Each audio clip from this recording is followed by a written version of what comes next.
On poursuit cette émission avec Anthony Brice. Bonjour. Bonjour. Vous êtes le président du groupe 39. Vous ne connaissez pas, j'avoue. Et pourtant, vous êtes à la tête d'un petit empire de la formation professionnelle. Vous êtes autodidacte. Moi, je voudrais savoir quelle est l'histoire qui vous pousse à vous lancer dans la formation professionnelle. Alors, vous savez, j'ai toujours réfléchi à trouver une histoire qui soit romancée, rocambolesque autour de ça. Mais en vrai, il y a eu beaucoup de chance au niveau des rencontres que j'ai eues dans ce milieu-là. Au départ, il y avait la plateforme Tutos.me qui était censée mettre en relation des gens qui veulent apprendre et d'autres qui veulent transmettre.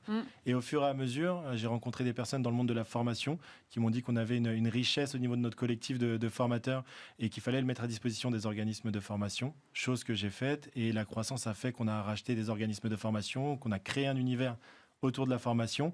Et voilà, c'est une histoire de rencontre, le bon moment, la bonne personne. On va revenir sur... Parce que là, vous allez très très vite. Mais... au départ, vous vouliez être journaliste, il s'est passé quoi ? Ah, vous avez lu un article paru récemment. Ouais. Alors, il s'est passé quoi ? Il s'est passé que l'école dans laquelle j'avais été accepté était plutôt assez chère, que ma mère et mon père étaient dans cette zone où vous êtes trop pauvre pour payer ce genre d'école et trop riche pour prétendre aux bourses. C'est ça. Et donc, à ce moment-là, j'ai décidé de partir à la fac et de travailler en même temps. Et c'était plutôt difficile de travailler la nuit et d'aller en cours la journée. Et j'ai vite abandonné les cours. Et je me suis lancé dans l'entrepreneuriat un petit peu ensuite. Mais qu'est-ce qui vous a attiré dans ce monde de la formation professionnelle ? Au départ, c'était vraiment... moi, j'avais soif de compétences. Quand j'ai monté Tutos.me, il me manquait plein de tips, plein de connaissances qui me permettaient d'aller plus loin. Donc, j'ai engrangé énormément de connaissances grâce à l'entourage et ce partage d'informations. Pour moi, c'était ça la richesse. Et je me suis dit qu'il y avait vraiment quelque chose à faire autour de ça. Parce qu'à partir du moment où vous avez le savoir et la connaissance, le monde, il a plus aucune limite. Mais quand vous avez lancé Tutos.me, c'était quoi le concept ? Alors, le concept de base était très peu clair, je dois l'avouer. Le but, c'était de rassembler des gens qui veulent transmettre et d'autres qui veulent apprendre. Et à partir de ce moment-là, on faisait une espèce de mise en relation. Et on se retrouvait avec des gens qui voulaient apprendre à faire du skateboard, d'autres qui voulaient apprendre à faire un business plan, d'autres qui voulaient... Ah ouais, rien à voir, Non, c'était très éclectique et le business model en a pâti, puisque au bout d'un moment, je me suis dit, OK, il faut que je change de concept et limite, j'étais prêt à fermer jusqu'au jour où j'ai fait cette super rencontre dans le monde de la formation et où je me suis dit, OK, là, on avait des milliers de personnes qui voulaient transmettre, et notamment des professionnels. Et en fait, c'est sur ce réseau de professionnels que je me suis appuyé pour pouvoir monter ce business ensuite. Vous avez lancé Tutos.me avec 15 000 €, c'est vrai ? Alors, ils disent 15 000, mais non, c'est 5 000 €. C'est vrai ? Ouais, ils se sont trompés. Dans l'article que j'ai lu. Exactement, mais j'avais 5 000 € au départ. Et effectivement, j'avais pas grand-chose. Donc, ça a été un petit peu compliqué en termes de moyens au départ. Et à ce moment-là, j'ai tout fait seul et c'est ça qui a permis d'économiser des sous parce que vous n'avez pas de boîte à vos côtés pour être prestataire, etc. Donc, j'étais vraiment tout seul avec mes connaissances. Alors, jusqu'à ce moment où vous faites cette rencontre dans le milieu de la formation professionnelle, et là, ça vous permet de changer d'échelle ? Ah oui, là, complètement. Ça a été assez rapide. 2015, on tourne aux alentours de 1 500 € de chiffre d'affaires par mois. Donc, vous voyez, c'était assez peu. Et en 2016, je fais la rencontre d'un patron dans le monde de la formation qui voit la richesse de notre collectif et de ce qu'on peut faire. Et là, tout de suite, on est passé à des 50-60 000 € de chiffre d'affaires par mois. Donc, on a pu embaucher des gens, on a pu se faire accompagner par des structures professionnelles. Et depuis 2016, on a triplé de chiffre d'affaires chaque année pour aujourd'hui atteindre les 25 millions de chiffre d'affaires. Donc, ça a été assez vite. Ouais. Et Groupe 39, vous le constituez réellement en 2020, c'est ça ? Tout à fait. Donc, on est en pleine crise sanitaire. Ouais. Et comment ça se passe à ce moment-là ? Alors, à ce moment-là, on a la possibilité de racheter l'un de nos clients, dont le dirigeant part à la retraite. Et à ce moment-là, je me suis dit, OK, si on a Tutos.me d'un côté avec la force du collectif et un gros OF, c'est organisme de formation, à ce moment-là, on commence vraiment à devenir un vrai groupe. Et on s'est dit, OK, on va créer une structure au-dessus qui va piloter ce dispositif. Et fur et à mesure, là aujourd'hui, il y a 18 structures dans le groupe. Donc, il y a 18 structures dans le groupe ? Je m'en suis aperçu récemment qu'il y avait 18 structures parce que je me demandais pourquoi j'avais si peu de temps en ce moment. Et donc, j'ai posé tout sur le papier. Et ouais, il y a 18 structures aujourd'hui dans le groupe. Ouais. Pourquoi il y a 18 structures ? Parce que c'est très ciblé à chaque fois ? Oui, vraiment, on nous appelle, du coup, vous l'avez lu, les assembleurs de la chaîne de formation. Et donc, vous avez un logiciel e-learning, vous avez des logiciels de gestion de dispositifs d'appel d'offres dans le milieu de la formation, vous avez le collectif de formateurs, vous avez une structure dédiée à la formation du CPF, vous avez une structure dédiée au marché public, une autre spécialisée dans les centres d'apprentis, notamment le CFA.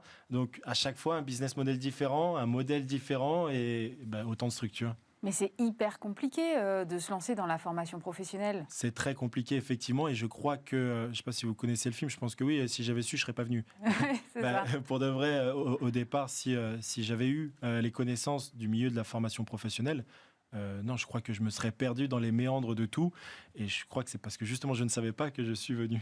Et vous avez réussi à trouver les bons leviers pour attaquer ce marché parce que c'est quand même extrêmement complexe. Il y a des organismes qui sont là depuis longtemps. Il y a tout le système de financement qui est aussi compliqué. Il faut arriver à défricher tout ça. Ouais, complètement. Au départ, avec Tutosme, on arrivait vraiment sans connaître. Et donc, ça a été plutôt facile parce que du coup, on ne s'est fixé aucune limite dans ce qu'on pouvait faire. Et au fur et à mesure, on les a appris, notamment avec les organismes de contrôle, etc., qui nous ont accompagnés quand ça allait et quand ça allait pas. Et avec le rachat de notre organisme de formation qui s'appelle Asofa, juste ensuite, on a aussi récupéré une super matière intellectuelle avec des gens qui sont là depuis longtemps, qui connaissent le milieu de la formation et qui m'apprennent tous les jours à justement défricher ce monde-là dans lequel je découvre encore des choses aujourd'hui. Qu'est-ce qui vous motive dans ce projet-là aujourd'hui? C'est de mettre le plus de monde possible sur le chemin de l'emploi? Il y a l'emploi qui est très important, mais la base, c'est vraiment la connaissance. Que ça soit à Sofac, Tutosme, Distanciel ou les autres structures du groupe, on est vraiment dans un partage de connaissances. Et à ce moment-là, il se passe quelque chose d'assez magique, c'est que la personne ressort plus riche de chez vous. Et ça, pour le coup, pour moi, c'est vraiment ça qui m'anime au quotidien. Et vous avez ouvert un centre de formation d'apprentis, là, mais de quoi il s'agit exactement? Alors, le campus des carrières, c'est un CFA qui est dédié à ce qu'on appelle des parcours sécurisés. On part du besoin d'une entreprise qui permet de garantir le financement du contrat d'apprentissage et l'embauche de l'apprenant à la fin de son dispositif. Donc, la personne rentre chez nous, elle finance ses études avec son employeur et derrière, elle a un CDI. Donc, on est parti d'une garantie d'emploi pour ensuite amener les apprenants à venir chez nous. Aujourd'hui, Campus des carrières, c'est dédié au métier du sanitaire et social. L'an prochain, on partira sur le tertiaire. L'année d'après, sur d'autres secteurs. Et le but, c'est de s'agrandir de cette manière-là. Vous avez mentionné distanciel. Ouais. C'est un mot qui est très à la mode aujourd'hui. Qu'est-ce qui se cache derrière? Distanciel, c'est la marque de notre plateforme e-learning. Et donc, c'est un produit qu'on conçoit depuis maintenant 1 an qui va justement permettre aux apprenants qui ne souhaitent pas être en présentiel dans les centres de formation, soit qui bossent, soit qui ont des obligations familiales, de pouvoir se former dans une formation qualifiante et d'avoir un métier à la fin comme si vous aviez été en formation dans un centre de formation classique. On parle beaucoup des difficultés de recrutement en ce moment et en même temps d'un taux de chômage, je pense, quasi structurel qui est à 7-8%. Il y a des débat là-dessus. Mais comment est-ce qu'on fait pour réconcilier la demande des entreprises et l'offre de formation pour qu'à un moment, quand même, on arrive à faire baisser ce taux de chômage structurel? C'est vrai que là, j'invente pas le concept, mais à partir du besoin de l'entreprise pour aller vers les dispositifs de formation, dans ce milieu-là, c'est la base. Je pense qu'il faut aller plus loin pour justement motiver les candidats, parce que même quand vous partez du besoin de l'entreprise, il faut recruter les candidats pour rentrer en formation ensuite. Et là, il y a vraiment un devoir de séduction, que ce soit dans les conditions de travail au niveau de l'entreprise, dans la sécurité de l'emploi, et je pense plus principalement de la considération des individus dans leurs emplois.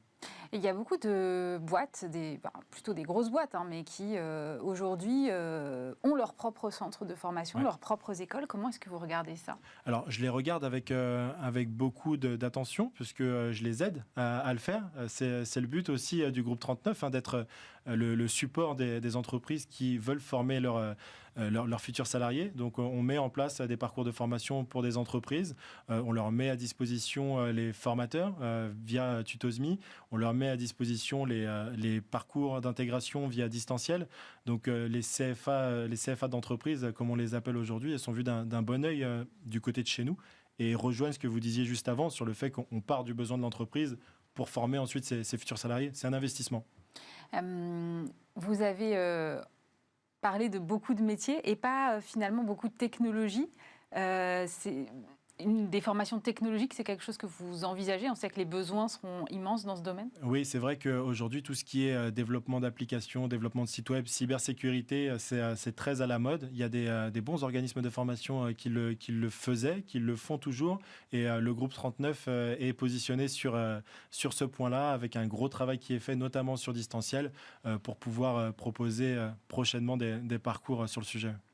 Vous venez de faire entrer à votre capitale Collège de Paris. Qu'est-ce que ça va vous apporter? Collège de Paris, c'est une grosse structure. C'est presque 100 millions de chiffre d'affaires, avec à sa tête Olivier Delagarde, qui a une vision assez futuriste de la formation. Le but, c'est de constituer un leader national de la formation professionnelle, avec des structures d'insertion, mais également des grandes écoles. La devise du Collège de Paris, c'est rendre l'excellence accessible à tous. Et je pense qu'en faisant des passerelles entre nos dispositifs d'insertion vers les écoles supérieures du Collège de Paris, c'est quelque chose de formidable. Ça va faciliter ça.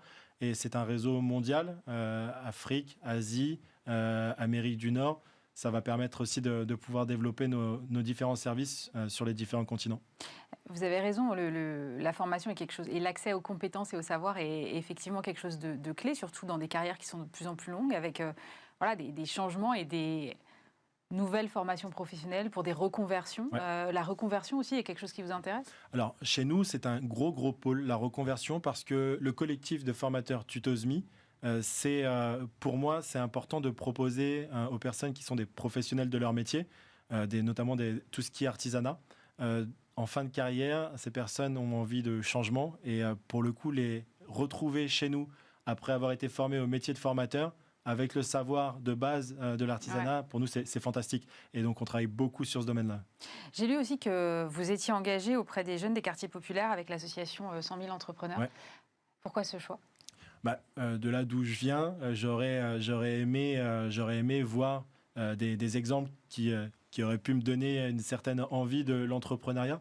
J'y connaissais pas grand-chose avant d'y être plongé.